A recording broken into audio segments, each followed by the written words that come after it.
Ladies and gentlemen, welcome to another edition of Don Mafia Live. We know who is playing on Sunday. Barring a player walking home and slipping in a puddle or something along those lines, everybody's healthy, all right, for the most part, outside of two players specifically. Number one, Tyler Bass. He has been added to the IR. And this is an interesting point of conversation because Bass himself has been struggling with an injury since the beginning of training camp. He was trotted out there on the third preseason game where he ultimately ended up missing a kick. I think a lot of us forget about that. And then we ended up bringing in Matt Prater, a veteran, 41 years old, on the practice squad. Guys, I got to tell you, the absolute second that I saw that Matt Prater was being added to the practice squad, I knew that Bass was at the very least not going to be out there on week one.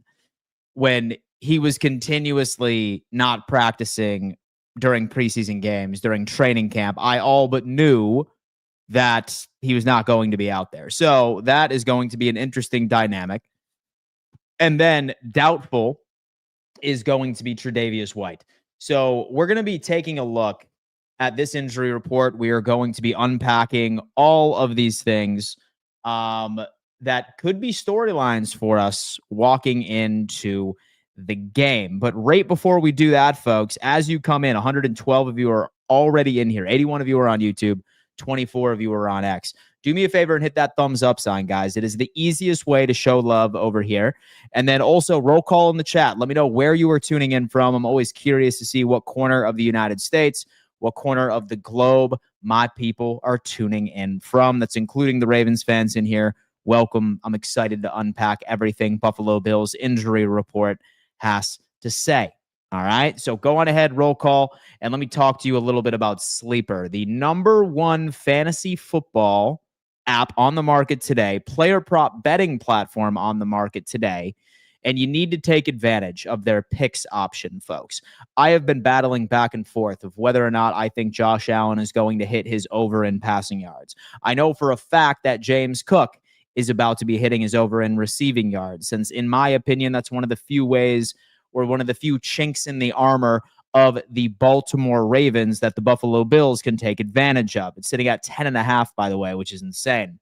All I'm saying is, folks, you look at Sleeper Picks, and you can put together the best parlays money can buy. All you need to do, folks, is sign up using that link in my description, and you will receive a 100% deposit match all the way up to $100 as long as you use my code Don Mafia. Guys, feel free to go on ahead and send me over your player prop parlays all season long. Very interested to see if we can all make a little bit of money. Have no fear. Shout out to Sleeper for being a proud partner of today's show. Man, this is a beautiful thing. We got Austin, Texas is in the building. Andrew Williams, what is going on, my friend? I hope all is well with you. Dover, Delaware is in the building. Palm Beach, Florida, baby. Let's get going. Kansas is in the building. The Bahamas. Love from the LBC. What's going on, man? Love the love. I'll tell you what. 916 California, Bills Mafia, Syracuse, New York, Miami. How we feeling, baby? Oh, my God. Don't say that. I love it. Southport, North Carolina. Go Bills. Billy, what's going on, man? Hope all is well. Underneath my girlfriend. Hey, man, I hope you're using protection. Otherwise, I hope your pullout game is strong, my friend. Thank you so much. Bills win 28-20. Jacksonville, North Carolina. Hartford, Connecticut is in the building. Buffalo, New York. Thomas Cook coming from the motherland, baby. The motherland. I can appreciate that. All right, folks. Let's go ahead and take a look at this injury report. So the good thing is that we are actually about to be welcoming in Thigh Doctor, who should be joining us here within the next, 5 to 10 minutes, where he could hopefully provide some further context on what this Tyler Bass injury is. If you were to ask Kevin yesterday on the Bills Roundtable, which I hope that you guys were able to check that out, it's a brand new collab channel between myself, Zbot, and Kevin Masari and Bills Bunker, where we unpack everything that happens within the Buffalo Bills organization Mondays and Thursdays. Kevin believes it's a sports hernia. At least that's what he is being told from his somebody inside the organization, his source, if you will. Thigh Doctor made it even more interesting earlier during training camp, where he said that it was some sort of obscure injury that could perhaps require surgery. Regardless, like, we all need to be rooting for Prater going into week 1. In an ideal world, folks, with the offense the Buffalo Bills are potentially putting out there, and thankfully Keon Coleman is going to be good to go. I did see that news break prior to the injury report being released that he felt like he was going to be completely fine, and he feels fine.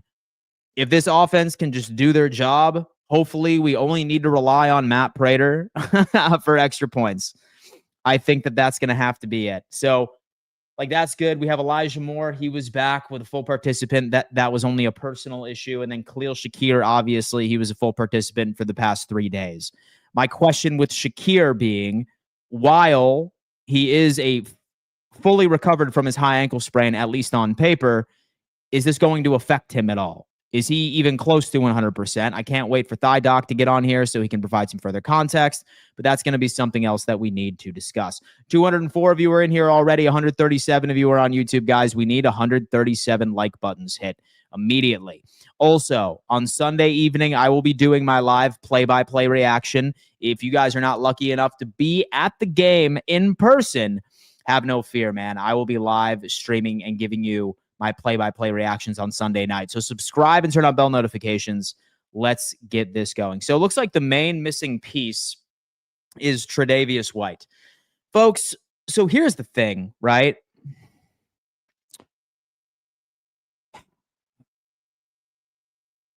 I really don't think that us missing a CB2 is going to make me change my mind on this defense at all, right? Because last year, I'd argue that Rasul Douglas was a weakness for this defense.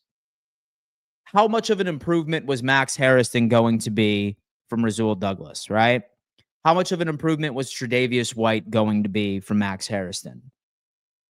How much of a drop-off in production is there going to be with Dorian Strong and Tre'Davious White? CB2 was a question mark from the very beginning, because we were either going to have a seasoned rookie that has never had a full regular season NFL snap, Trey White, who has come off of 2 very major leg injuries, and now we have a 6th-round pick in Dorian Strong, who's more than likely going to be getting the nod. What makes me optimistic is now that Baltimore is more than likely going to be operating out of 11-man personnel, that tells me that Buffalo is going to be able to run a lot more man coverage. And more than likely, Dorian Strong is going to be asked to guard DeAndre Hopkins, who's about 34 years old, and it's very clear that he has been nowhere near the same type of wide receiver he's been in quite some time. I'm fine with Benford being on Bateman. I'm fine with Taron Johnson being on Zay Flowers, especially if Baltimore is not going to be able to run the ball nearly as effectively since Patrick Ricard and Isaiah Likely are out for this game. It's all moving pieces. What the Ravens had was a well-oiled machine, and they were lucky enough to have all of those important pieces for the vast majority of their regular season and even into the playoffs last year. My best analogy is I own a Traeger grill. It is one of my prized possessions. Taking away Patrick Ricard and taking away Isaiah Likely is like me taking 2 of the legs that hold my grill up and trying to go about my cooking process the exact same way. Does it still work? Yeah, but it's annoying, and it's a hell of an adjustment. And so my burgers are going to be sliding down right into the grease pan. I'm going to have to regularly adjust all those things. The Baltimore Ravens, when you take away 12-man personnel from this team, there's going to be an adjustment period. How fast do they adjust? I guarantee you it's not going to be in the first quarter. Maybe they figure it out in the second, but it's that much more important that Buffalo takes advantage offensively. And during the playoff game, I thought we did a hell of a good job. So that's me. Anyway, let's go on ahead and welcome in my good friend, the Thigh Doctor. Thigh Doc, what's going on, man? I heard you ran into some traffic today. All right? Hey, let me give you a flex. Oh, dude. Dude, there's no porn on YouTube. You know that. We're all quenched up over here. Yeah, dude, we're quenched up, man. Dude, first off, have to give you credit. Have to What's give you up? credit because you called this Tyler Bass injury Oh, like a month ago that yeah. we should have been more concerned about it. And here we are, last minute placed on the IR. I think our question here is, what do you think it is? So it's that sports hernia that you were suggesting last time, or is it that more nuanced injury and that we were talking about last time you were Well, here? both are nuanced. So the sports hernia, it's like it's going to feel like a groin strain at the tendon, like deep in the groin, and then this osteitis pubis, which Yeah. is some bone marrow edema where your two hip bones meet down in the pelvic bone, the pubic symphysis. That's kind of like right near your chode. Ah, That okay. yeah, both are nuances. Both take time. The sports hernia tracks a little better now that they've gone from. So here's what we do. Just a full disclaimer. There's no injury. There's no video of him getting hurt, even though this would be a very tough one to diagnose visually. But you're just going off of what the reports are coming out. So they called it pelvic pain.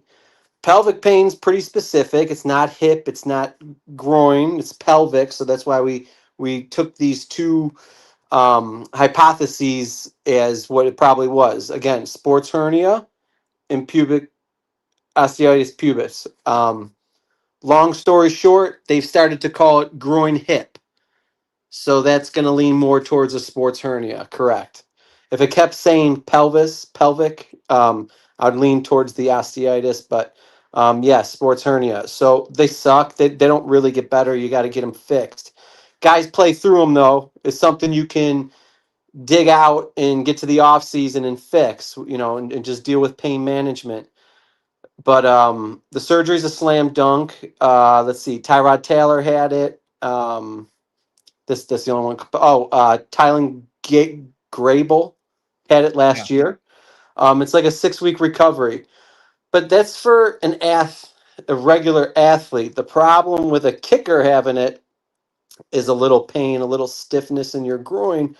If you're a skill position or a lineman is even easier. It's not going to show up on tape, but if you're kicking a ball and the chances of you missing it, if you kick it, a little too in, a little too out, take a little pressure off it, don't want to follow through with your kick. I mean, it could really screw you up. So it really gets exasperated. So I didn't see this as something that was going to go well for him.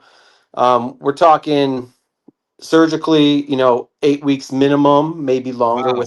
with a kicker. But it looks like they were trying to rest it because they shut him down for a month, thinking to get the inflammation down. Maybe you can pop back and it's not going to hurt as bad. But it looks like it's not going to work. I have no faith we're going to be like, oh, he's out for 4 weeks and he's back like that. Everything's fine. If we see him, it's going to be late in the year. If he gets surgery, I wouldn't be surprised. But it's definitely a big one. Prater coming in, he used to be one of the best, but he's 41 now. Yeah. Is he used to kicking in the wind or is he used to kicking in thin air in Denver? You know what I mean? So Yeah. with that said, close games are going to be a little closer with the unexpectability here. Yeah. Yeah. So funny enough, he did at one point hold the record for the longest kick in NFL history, but which was ironically in Denver for Yeah. 64 yards by itself. And so I was just telling people, like we just need to hope that we can take advantage of this easy schedule after the Baltimore game. And hopefully our offense doesn't put us in positions where we need to rely on Prater to hit a game winning field goal if that does need to be the case. So say that he doesn't get surgery, then him resting for 4 weeks probably won't even matter, right? He's just going to re-aggravate it, and then it would just be pain management, right? I mean, we saw what It four doesn't weeks of go rest. away, obviously, is what you're saying. Yeah, it's going to bug him. I mean, it could bug him less. I I don't know, man. I got no faith this is something that's gonna get fixed without surgery, and Yeah. we're gonna see him back in a month. But I mean, it could be surprised. So I guess we'll see. But they should Mhm. listen. They shut him down for a month, and what happened? He kicked the ball for 2 days, and he's out again. You know what I mean? Yeah. So Yeah, I what? All know. right. take another month and maybe he can kick for 2 weeks. And plus, missing out on that like one kick attempt he had during the preseason game wasn't ideal. But They all looked a little fluky. His first kick was like a screwball, yeah, like it like not a screwball, but like a I don't know, like a slider or something. It went up and then it like faded real quick. Something's up with his kicking. So oh whatever. my Problem is man, what he's can you do? as soon as we signed him, as soon as we extend him, he's been nothing but trouble, which sucks because I'm sure they don't want to eat that dead cap right now. Yeah, for sure. Well, I mean, hopefully Prater can go on ahead and bail us out if necessary. Hopefully Prater is not needed on Sunday. Although that I'm feeling pretty optimistic. I know that we bring you on for injury analysis, but I do know that you know ball, right? Yeah, And that's always exciting. Ravens are missing out on Ricard and Isaiah likely hu- going hu- into the game. humongous. Do you Huge. want me to tell you how I feel? Same way as you Please. felt. I mean, look, they can play two styles of football, right? Wide open, spread, uh, exciting ball, and but a lot of that is, how should I say this, capitalized when they're getting the run game going. And the run game Mhm. gets going with Ricard and their two tight end sets. You take out their best blocking tight end and their all world fullback. He is basically almost one of their best offensive linemen. You know what I mean? Yeah. Yeah. So you're taking out like an X factor to their run game. It could make them one dimensional, which can really play into the Bills' hands. If you get them one dimensional, you keep Teron Johnson on the field, and then we can be probably be the best version of ourselves. If they had those other guys and they're mauling us, then we got to stick with the 4-3, which did Mhm. work in the postseason. But you did see what happened once they wanted to open it up on us. But Yeah. we were Say for playing a example, little preventy at the end. say that we can do all that, man. Like I love the matchups with our interior defensive line and their guards. And so I really think that like we can win there. Um, I would like to run a lot of man coverage like we did during the playoff game. 5-man rush, perhaps. I think that we will be able to knock them off of their rhythm, especially since all those guys also did not take many snaps during the preseason, if at all, and they're coming into Buffalo. I'm just having a hard time, especially when I'm engaging with people and they're saying, "Oh no, like this is going to be a blowout in one or which right in one or which way." And so I just don't see it happening. No, I think it's going to be a tight game. We're going to have the advantage with the home field. Don't forget, we got a little fate on our side. This is the last home opener Yeah. in the last year of the stadium. There's going to be extra juice in there. It's going to get the team going. You got Josh Allen. Even if we're down a little bit, I don't expect them to stay down for long. This game is probably going to go down to the wire. It's going to be epic. Mhm. That's my vibe. So we have a couple of players right here that have been listed as full participants. They are good to go for the game. One of which is Khalil Shakir. He's recovering from a high ankle sprain. He's going up against Marlon Humphreys. I'm kind of curious to see, based off of his recovery timeline, yes, he's available, but how close to 100% is Khalil Shakir right now? If you could give a wild guess. Yeah, so I'm just gonna guess it was a high ankle sprain. I'm gonna Yeah. guess it was on the mild side, because he was started moving out around pretty quick. He had it last year, ironically, in the Ravens game. Was able to finish the game, and then it took him about a month to get right. So he missed 2 weeks. He kind of sucked his first week back, and then he was back on track 4 weeks from the injury. So he's got 6 weeks recovery coming off of this one. You can make you can make the saying that like every time you re-injure something, it like takes a little bit longer. But having a 6 week recovery here bodes real well for him. I don't really expect him to be much off his norm. Now, Mm. with that said, is he a little more susceptible to maybe a plant or someone rolling up on him to tweaking that ankle? Absolutely, but that's gonna follow him for the rest of his career. So Yeah.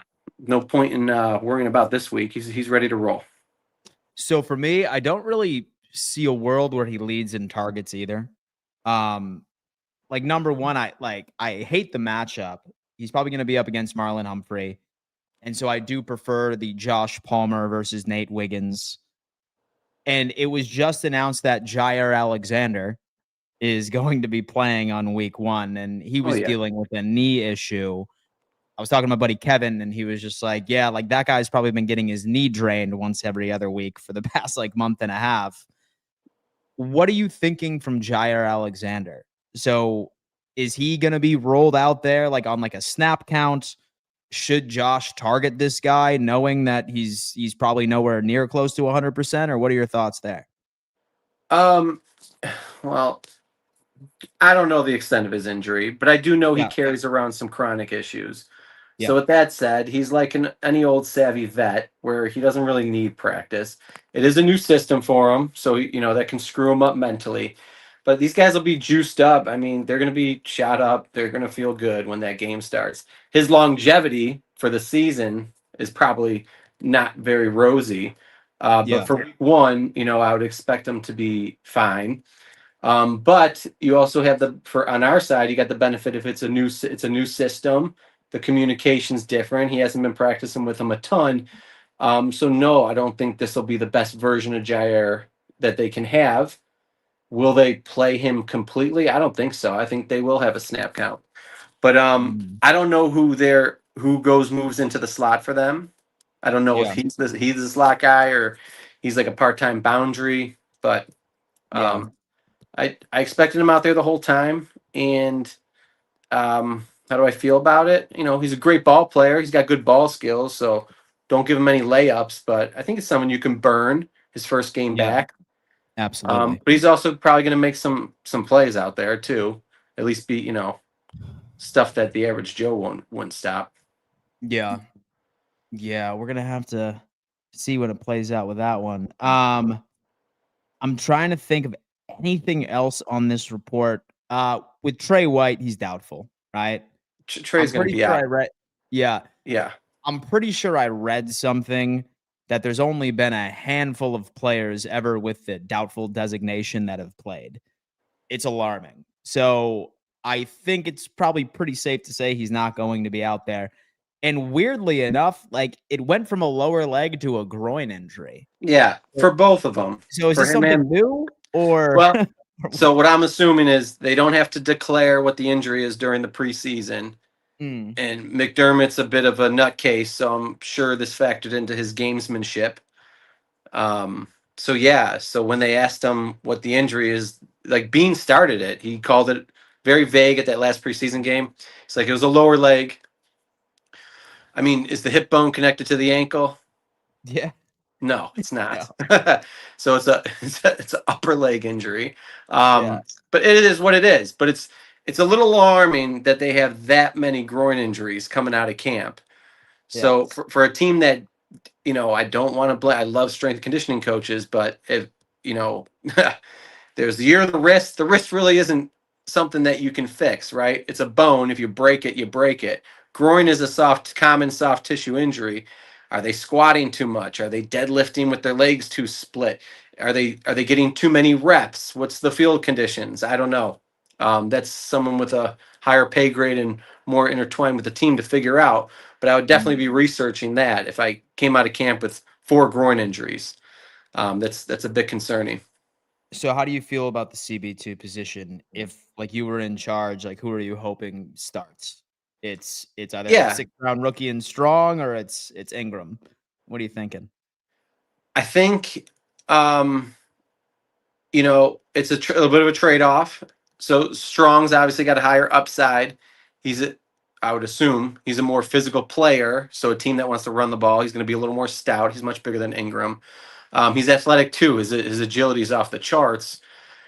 However, he's young and inexperienced. So can they, the Ravens motion up, throw some stuff at him? You don't want to be, you can always give up. You could bend, but you don't break. But when you're a Yeah. rookie and you're new, you're the one who's going to break. So you don't want to be like Cole Bishop's first game where he let it get over the top that kind of broke open the Houston game. So you are taking a risk there. But if there's any team that is good at protecting young corners or not very good corners would be the Bills. Yeah. However, when you do that, you take away from the best version of your defense because you're hiding them, so you're playing safer. So you're not what you really want to be. So we'll see how that plays out. But maybe they got full trust in him and they give him the kitchen sink. But I would doubt it. And so I'm feeling strangely optimistic about this game, man. I'm happy too. Me I'm too. with I'm you. feeling strangely optimistic about it. So I ended up giving my final score prediction on my previous stream. I have the Bills winning 24-20. So I think it's going to take a little bit of an adjustment period for Baltimore to get used to like this new personnel grouping. I don't think they're going to figure it out until maybe the third quarter. And that's even if that's the case. And I really like what the running backs could potentially do in the receiving game. Same thing with the tight ends as well. I think that they could be something. But what are your thoughts, man? You think that Buffalo walks away with a win? And if so, what is your final score prediction plus a hot take for the game, too? Hot take. Give me a hot take. My hot take is Prater's the MVP of the game.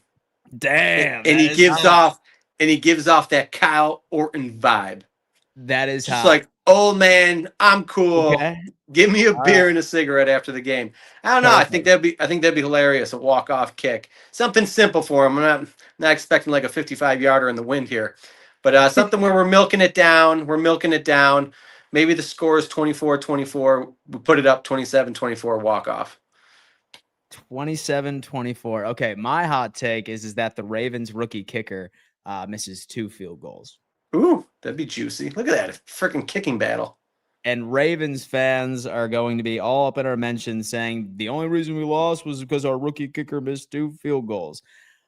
I understand that we could have some things to say about Justin Tucker and his propensity to be inappropriate during his massage appointments. However, one of the greatest to ever do it. And I have a feeling that those are going to be some pretty big shoes to fill, especially in Buffalo. I think that the pressure is going to be too much on the young man. But, my God, dude, it's killing me. I got a funny story about Tucker. Oh, my patient. No! I cannot give you a name, but was in for a massage. Oh no! And guess who was there? Was it Justin Tucker? His rookie year. And guess what she did?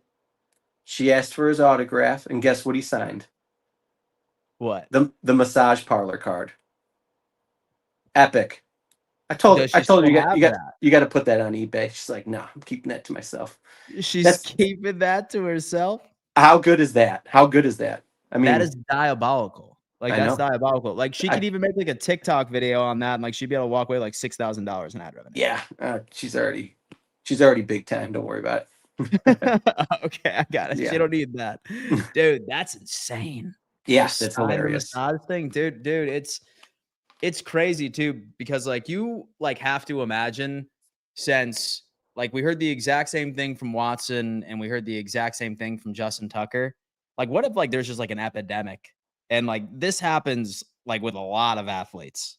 It's got to, because it's just way too obscure that now 2 professional athletes are asking for handies at massage parlors. That and Robert Kraft, I think, had similar accusations. I wouldn't be surprised if like there's like still like 10 plus guys out there and that are being super creepy with masseuses. Yeah, well, they're probably checking themselves right now. Yeah, dude, just paying some people off. Give me some NDAs. Yeah, I don't know. These guys should just go to Thailand in the off season. The hell? Oh my God, get out of the system. They have to. But folks, that's gonna have to do it for a short little episode. Me and Thigh Doc have a TikTok appointment. But you still gonna show me the ropes? Sure am, my friend. Sure am. Man, crossing streams with you. It should be good. Man.